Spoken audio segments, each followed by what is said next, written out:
Uh, I usually prefer to stay away from on-stage appearances and spend time writing in my own den. Although today, I would certainly try to keep it crisp and not let you fall asleep. Politics nowadays is often seen close to the word dirty or untouchable. We are mistaken here. Till we shed this attitude of looking towards politics with a certain predefined prism, we cannot change the emerging political discourse in our country. A discourse which has corruption at its very root.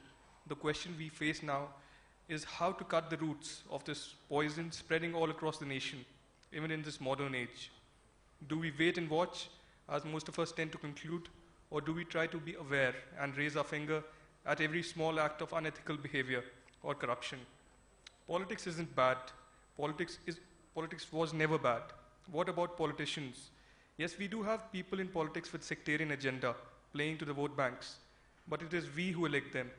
So does the simple solution lie in being apolitical?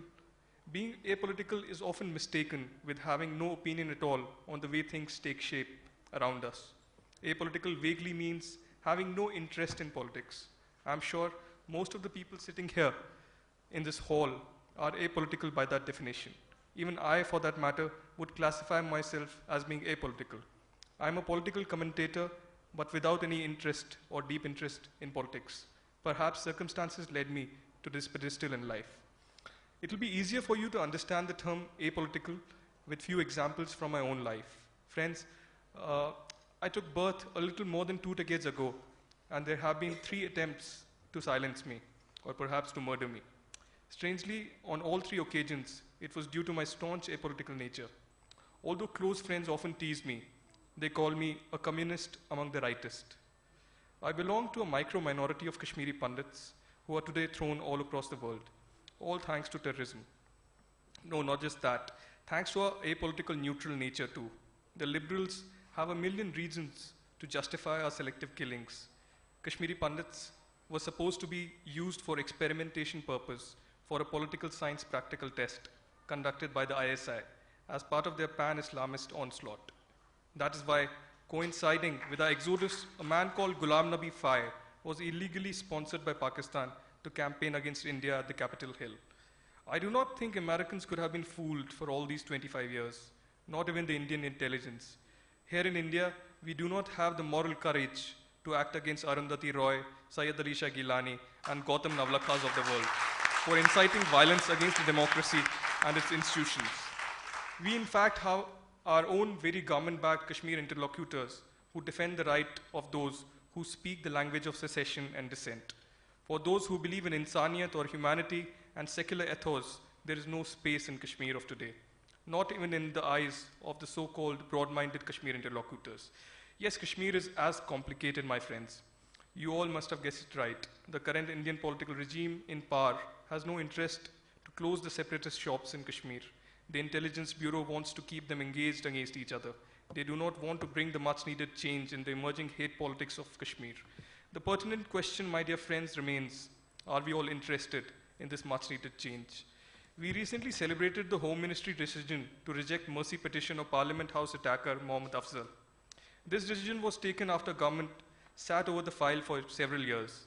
In this sudden outburst of celebration, we have forgotten mass murderer called Yasin Malik of Jammu Kashmir Liberation Front, who today portrays himself as the most liberal-minded citizen. The CBI has been sitting over the case of murder and kidnapping against him in the Tada court of Jammu for more than 22 years now. Perhaps we need another Anna Hazare to shake the pillars of the police machinery. Friends, my own encounter with politics was accidental. I was a 16-year-old when I was emotionally disturbed to read about the injustice in the Jessica Lal and the Priyadarshini Mattu murder cases. It led me to initiate an online campaign which soon took to the streets. Such brutal cases of murder, which were pending with the judiciary for years, were solved within weeks. This was another time when I faced a threat. Looking back now, I realize I never thought of my family at that point of time. It wasn't merely a threat on me, perhaps even my loved ones. My campaigns on Kashmir exposing separatist propaganda of hate haven't gone too well with them either. I have faced the brunt of the same.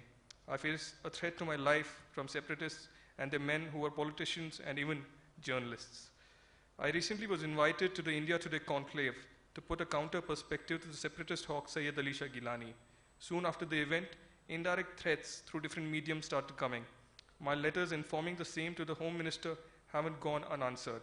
The innocent-looking Home Minister has reasons to delay it every time. So please don't be surprised if I become a victim of my blunt language. I don't expect flowers to be showered over my dead body, not before I settle my differences with the Almighty who is responsible for my lost childhood. My dear friends, one of the most recent examples of intolerance towards a political approach was faced by both my fellow panelist here, Chetan Bhagat, and me. We had planned to participate in the much talked about Harud Literature Festival in Kashmir. Expected to be one of the biggest literature events in the troubled state, it was being initiated by the organizers of the Jaipur Literature Festival. The apolitical tone of the theme didn't play too well with the separatists in Kashmir, who threatened to pelt stones if the event was not called off. Soon, even writers such as Basharat Peer joined the separatist bandwagon, campaigning against the event. Chetan Bhagat was targeted for being an Indian and a much popular writer. I was targeted for being a supporter of freedom of speech. They couldn't perhaps bear this coming from a person of Kashmiri origin. I would just talk a little about corruption. Maybe everybody has talked about financial corruption, but I think the biggest challenge we face is moral corruption. If our Home Minister P. Chidambaram is being accused of fraud in this election win from Tamil Nadu, why doesn't he come out and open it, proving if it is really innocent? Our politicians, on the other hand, do not want to retire from politics. They want to enter the grave or perhaps enter the cremation ground, sitting on the chair of the political bar. We need stringent reforms to reduce the number of times a person can contest elections. I'll conclude my thoughts with a short story. Kashmir has been a distant dream. I'm sorry, I'm stuck on Kashmir because it's very close to my heart. Kashmir has been a distant dream for me personally. I was fortunate to have taken birth in my ancestral house at Rainawari.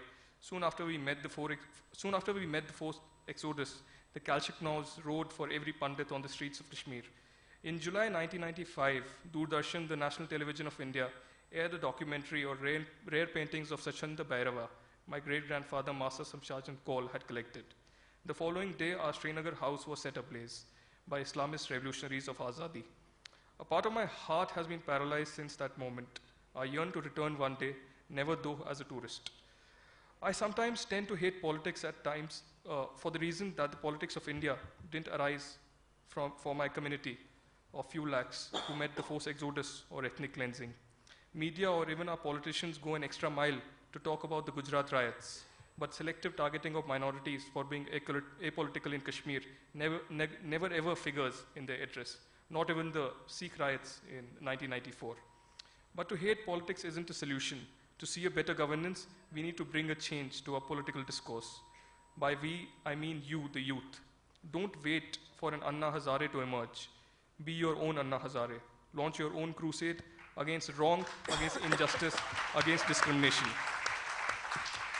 And lastly, and even if after that world remains silent, I would say, फैलेगा फैलेगा हमारा मौन, समुद्र के पानी में नमक की तरह, नसों में खून सा दौड़ता हुआ, फैलेगा फैलेगा हमारा मौन.